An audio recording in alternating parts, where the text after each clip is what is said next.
আসলে দেখেন আমাদের যে রাজনৈতিক কালচার এই রাজনৈতিক সংস্কৃতিটাকে এমনভাবে আমরা পলিউটেড করছি এই ৫৪ বছরে এটা আসলে বলার মতো আগে আসলে আমাদের এখন কোনো শব্দ নাই আর কি। দেখেন আওয়ামী লীগ এই ১৫ বছরে কি পরিমাণ জুলুম নির্যাতন চালিয়েছে বাংলাদেশে, ভিন্ন মত বিরোধী দলকে দমন করছে, এটা তো আসলে মানে ইতিহাসের কথা লেখা শুরু করলে ইতিহাসের পাতা একটার পর একটা শেষ হবে, বাট এই বর্ণনা শেষ করা যাবে না। আওয়ামী লীগ ৫ই আগস্টের পরে যেখানে তাদের দায়িত্ব ছিল অনুশোচনা করা, নিজেদের এই কৃতকর্মের মানে হিসাব নিকাশ করা, দুঃখবোধ করা, কিন্তু তারা বিন্দু পরিমাণ অনুশোচনা করে নাই, বরং আরও দ্বিগুণ গতিতে মানে এগ্রেসিভ মুডে তারা প্রতিশোধ প্রয়াণ হয়ে উঠছে ডে বাই ডে। তো এইরকম একটা চিন্তা থেকে মানসিকতা থেকে কীভাবে রিফর্ম হয় বলেন? আওয়ামী লীগের উচিত ছিল তাদের অনুশোচনা করা, এই যে পাপগুলো করছে এই পাপগুলো তওবা করে কিভাবে রিফর্ম করা যায়, পরিশুদ্ধ করা যায় নিজেদেরকে, এইভাবে তাদেরকে একটা মানে পথে হাঁটা। কিন্তু সেদিকে তারা হাঁটে না, তারা উল্টো আরও এগ্রেসিভ মুডে কীভাবে প্রতিহিংসা পরায়ণ হয়ে মানে আরও মনে করেন যে কী বলে ঝাঁপিয়ে পড়বে, এরকম একটা চিন্তা থেকে তারা কিন্তু এই কাজগুলো করতেছে ডে বাই ডে। তো এরকম চলতে থাকলে এই সংস্কৃতি থেকে উত্তরণ ঘটানোটা অনেক টাফ। আমাদের এই জন্য বললাম আমাদের মানসিকতায় পরিবর্তন নিয়ে আসতে হবে, আমাদের চিন্তায় পরিবর্তন নিয়ে আসতে হবে, অন্যথায় আমাদের এই দেশটা আসলে আমরা এই যে এরকম একটা মানে নর্দমাই আমাদের রাজনীতিটাকে আমরা ফেলে দিয়েছি, এখান থেকে তুলে টেনে নিয়ে আসাটা টাফ হয়ে যাবে। তো আমরা চেষ্টা করছি, বাট আসলে ১-২ দিনে হবে না। দীর্ঘ ৫৪ বছরে যে জঞ্জাল, যে নষ্ট রাজনীতি, এটা চাইলে আপনি অল্প সময়ে ২-১ বছরে বা ২-১ মাসে আপনি ঠিক করতে পারবেন। এটা সময়ের প্রয়োজন। সময়ের পরিক্রমায় হয়তো এই তরুণ প্রজন্ম আগামীতে যারা দায়িত্বে আসবে এরা হয়তো পরিবর্তন নিয়ে আসবে, কিন্তু এই যে আমাদের পুরাতন ধাঁচের রাজনৈতিক যে লেয়ার, এই লেয়ারটা আসলে এই তারুণ্যের স্পিরিটটাকে ধারণ করতে পারে না।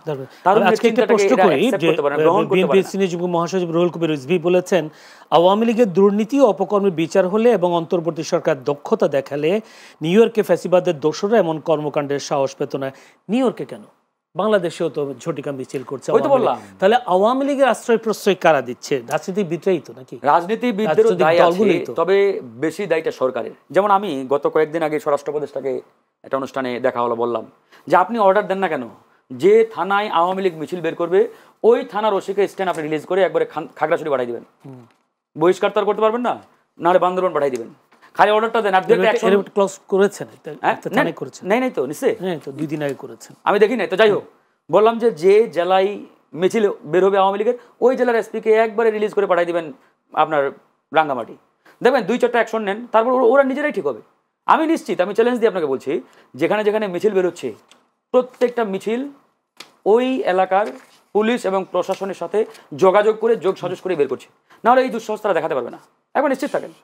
দেখেন ধানমন্ডি থানায় মিছিল বেরোচ্ছে, ধানমন্ডি থানার ওসি বা ওই এলাকার সার্কেল অফিসার যারা, ওরা 100% জানে, কোনো না কোনোভাবে কোনো অফিসার জানে এবং ওদের কাছেই তথ্য দেয় যে তোমরা ওই রুটে যাও, ওই রুটে বের করো, ওই রুটে আমাদের টহল থাকবে না, ইত্যাদি ইত্যাদি। এরকম না হলে বের করার দুঃসাহস দেখাবে ভাই, যেটা আওয়ামী লীগের আমলেও হয়। আপনি চিন্তা করেন 1 মাস আগে কিন্তু এরকম মিছিল হয় নাই। 1 মাস আগে ওরা মিছিল বের করার চেষ্টা করছে 2 জন 5 জন, ওই এখানে যদি জয় বাংলা বলছে 3 মাইল দূরে গিয়ে বলে জয় বঙ্গবন্ধু, মানে এরকম অবস্থা।